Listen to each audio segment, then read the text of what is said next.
Good afternoon, students. Welcome to the class. Force between two current carrying wires. दो current carrying wires है, क्या उनके बीच में कुछ फोर्स होती है? Let us find out. अगर फोर्स होती है तो कैसी होती है? फ्रैक्शन की होती है, क्या वो रिपल्शन की होती है? Let us try to find out in this video. Let us take a current carrying conductor.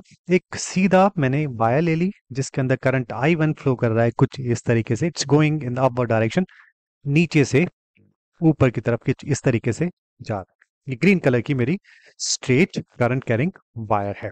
अब चूंकि इस वायर में करंट फ्लो कर रहा है तो obviously it will generate magnetic field lines around itself. Concentric circles बनेंगे कुछ इस तरीके से, आप देख सकते हैं. ये मैग्नेटिक फील्ड लाइंस हैं. These are the concentric circles of magnetic field lines. और ये किस वजह से हुआ? इस ग्रीन कलर की वायर में करंट फ्लो कर रहा है I1, उसकी वजह से इसने अपने आसपास मैग्नेटिक फील्ड लाइंस पैदा कर ली जो कि कॉन्सेंट्रिक सर्कल्स के फॉर्म में है. कॉन्सेंट्रिक सर्कल का मतलब जिसका सेंटर, जिन सर्कल्स का सेंटर एक ही पॉइंट पे हो, जो कि लाई करता है इस ग्रीन कलर की वायर के सेंटर पर. तो पता लगाते हैं ये जो करंट कैरिंग वायर है इसकी वजह से जो मैग्नेटिक फील्ड लाइंस पैदा हो रही हैं कंसेंट्रिक सर्कल्स के फॉर्म में, उनकी डायरेक्शन क्या होने वाली है, उन मैग्नेटिक फील्ड लाइंस की डायरेक्शन क्या होने वाली है. So what will do, will use right hand thumb rule. आप अपने थंब को और फिंगर्स को कुछ इस तरीके से करिए. थंब को ऊपर की तरफ और फिंगर्स को कुछ इस तरीके से कर्ल कीजिए, तो आप पाएंगे जो आपका थंब है that will point towards the current.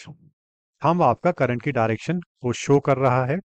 जिस डायरेक्शन में करंट जा रहा है उस डायरेक्शन में हमने थंब को रखा और जो हमारी कर्ल फिंगर्स हैं वो मैग्नेटिक फील्ड लाइंस को बताएंगी. अब देखिए फिंगर्स किस तरीके से जा रही हैं, ये कुछ इस तरीके से कर्ल हो रही हैं. So it is starting from this thumb के नीचे से स्टार्ट हो रही है फिंगर्स और ये कुछ इस तरीके से घूमती हुई जा रही हैं. तो सेम पैटर्न हमें मैग्नेटिक फील्ड लाइंस में देखने को मिलेगा. देखिए कुछ इस तरीके से हमारी फिंगर्स भी कुछ ऐसी कर्ल हो रही हैं. तो ये जो फिंगर्स का कर्ल होना हमें बताएगा कि मैग्नेटिक फील्ड लाइंस की डायरेक्शन क्या है.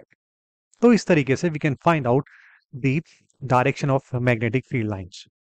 फाइन, हमने एक ग्रीन कलर की वायर ली जिसमें जो करंट है फ्लो कर रहा है नीचे से ऊपर की तरफ, और ये ग्रीन कलर की wire, straight wire, magnetic field lines पैदा करेंगी और इन मैग्नेटिक फील्ड लाइंस की direction we will find out using right hand thumb rule. कुछ आगे बढ़ते हैं. Let's find the magnetic field at point P which is at the distance D from I1. मैंने एक पॉइंट P ले लिया और यहाँ पे I need to find out the magnetic field कि इस पॉइंट पे मैग्नेटिक फील्ड क्या होने वाला है. और ये जो पॉइंट है ये हमारी करंट कैरिंग वायर जिसमें I1 करंट फ्लो कर रहा है उससे D डिस्टेंस की दूरी पर है. तो ये हमारा एक पूरा सिस्टम हमने इस तरीके से तैयार किया. जो point P is at distance D from current carrying wire I1, और यहाँ पे मुझे मैग्नेटिक फील्ड निकालना है. लेट्स से मैग्नेटिक फील्ड इस पॉइंट पे हमने V1 ले लिया. अब उसको फाइंड करते हैं. We will use the ampere circuital law. Ampere circuital law क्या कहता है कि in any close loop which enclosed current carrying wire, वो क्या होता है, magnetic field along a closed loop which encloses a current carrying conductor is equal to mu naught times the current flowing in the conductor. जिसको mathematically किस तरीके से लिख सकते हैं, close integration integral of B dot DL is equal to mu naught I1. Ampere circuital law अगर आप detail में समझना चाहते हो तो इसको लेके मैंने वीडियो बनाया हुआ है जो कि मूविंग चार्जेस एंड मैग्नेटिज्म की प्लेलिस्ट में स्टोर्ड है. आप देख सकते हैं, यू कैन चेक आउट. चलिए, ये एम्पियर सर्क्यूटल लॉ है. अब देखिए इसको किस इस तरीके से ये मैंने कौन सा लूप लिया, मुझे ये पॉइंट यहाँ पे मुझे मैग्नेटिक फील्ड पता करना है. इस छोटे से DL हिस्से पर मैग्नेटिक फील्ड B1 क्या होगा वो मुझे पता करना है. तो मैं क्या करूंगा, एक क्लोज्ड लूप बना रहा हूं मैं. एक सर्कल की फॉर्म में मैंने क्लोज लूप बना लिया कुछ इस तरीके से. अब चूंकि ये सर्कल है तो जो मैग्नेटिक फील्ड है दैट इज डिस्टेंस D, ये सर्कल का सारे जो पॉइंट हैं ये I1 से डिस्टेंट डिस्टेंस D पर ही तो होंगे, बिकॉज एक सर्कल का रेडियस सेम ही होता है, इट विल बी कांस्टेंट. अगर दूरी सेम है और मैंने एक सर्कल बना दिया इस डी को रेडियस समझ के, एक पूरा सर्कल के फॉर्म में एक क्लोज लूप मैंने बना दिया, तो इस पॉइंट पे मैग्नेटिक फील्ड भी सेम रहेगा, इस पॉइंट पे भी सेम होगा, इस पॉइंट पे भी magnetic field along the circumference of the circle will be constant. तो हम क्या करेंगे, इतना हमें पता लग गया। अब उसके बाद एम्पियर सर्किट लॉ ये कहता है B dot D L is equal to mu naught times the current flowing in the conductor.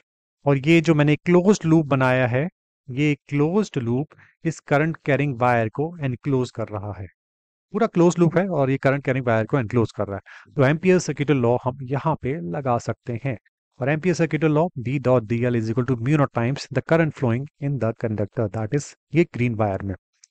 B dot D L मतलब कि बी और डी एल का डॉट प्रोडक्ट, जो कि होता है B D L cos phi, जबकि जो फाई है वो डी एल और मैग्नेटिक फील्ड बी वन के बीच का एंगल है। अब ये जो मेरा पाथ है, जो मैंने छोटा सा टुकड़ा लिया डीएल, मेरा पाथ भी मैग्नेटिक फील्ड लाइंस जैसे जा रही हैं, मेरा पाथ भी वैसा ही है, मैं भी उसी डायरेक्शन में जा रहा हूं। तो इस वजह से जो डीएल है छोटा सा टुकड़ा और मैग्नेटिक फील्ड पी वन, इनके बीच में angle is 0 and cos 0 is 1। तो मेरा बी डॉट डीएल हो जाएगा B D L, that's all. ये मेरा हो जाएगा बी डी एल। और चूंकि B1 is constant throughout the circumference of the circle because इसका रेडियस वो ही है। अगर पूरे लूप में मैं गोल गोल घूम रहा हूं, उसका रेडियस सेम है क्योंकि ये सर्कल है। तो magnetic field around a concentric circle, around a circle same होता है, कांस्टेंट होता है। तो हमने B1 को बाहर निकाल लिया इंटीग्रल से। अब बच गया मेरा डीएल। अब मैं डीएल छोटे छोटे टुकड़े जोड़ता चला जाऊंगा, डीएल डीएल डीएल, और magnetic field along DL, B D L B D L B D L, छोटे छोटे टुकड़े हम जोड़ते चले जा रहे हैं along the circumference of the circle जिसका रेडियस डी है। तो उसके बाद क्या होने वाला है, डी एल जोड़ते जाएंगे तो हमारे पास सर्कमफ्रेंस मिलेगा जो होगा 2 pi d, where d is the radius of the circle. So b1 2 pi d is equal to mu naught times the current flowing. Current is I1 in the conductor. और फिर finally B1 at point, this point पे B1 मेरा आने वाला है mu naught I1 divided by 2 pi d। तो यहाँ पे इस पॉइंट पे मैग्नेटिक फील्ड निकल के आया mu naught I1 divided by 2 pi d। अब इस पॉइंट पे हम क्या करते हैं, एक दूसरी करंट कैरिंग वायर लेके आते हैं, ये रेड कलर की करंट कैरिंग वायर लेके आए और हमने इसको यहाँ पे प्लेस कर दिया डी डिस्टेंस की दूरी पर I1 करंट कैरिंग वायर से। और इसमें रेड कलर की जो मेरे पास वायर है इसमें करंट फ्लो कर रहा है I2, जबकि ग्रीन कलर की वायर में करंट फ्लो कर रहा है I1। अब ये जो ग्रीन कलर की वायर है ये मैग्नेटिक फील्ड पैदा कर रही है, और हमने रेड वायर को इसकी मैग्नेटिक फील्ड में रख दिया है जिसके अंदर करंट I2 फ्लो कर रहा है। तो ये जो करंट कैरिंग वायर है I2, ये इसको फोर्स फील होगी, फोर्स का एहसास होगा। ये वाली जो ग्रीन वायर है इस पे फोर्स लगाएगी रेड वायर पर। वो फोर्स क्या होगी, force on red current carrying wire due to green wire would be current flowing in the red wire, length of the red wire cross product with the magnetic field generated by the green wire.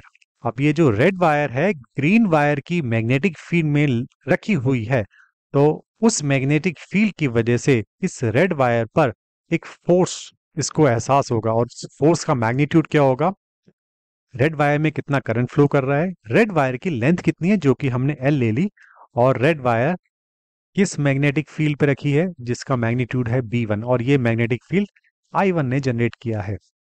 So force on red wire due to green wire would be I2L cross product with magnetic field B1 जो कि I1 ने generate किया है।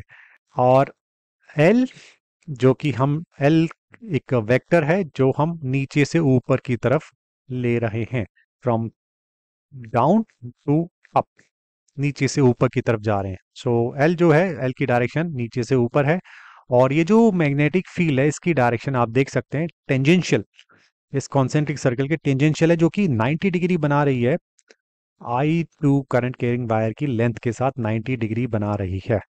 So cross product क्या होता है?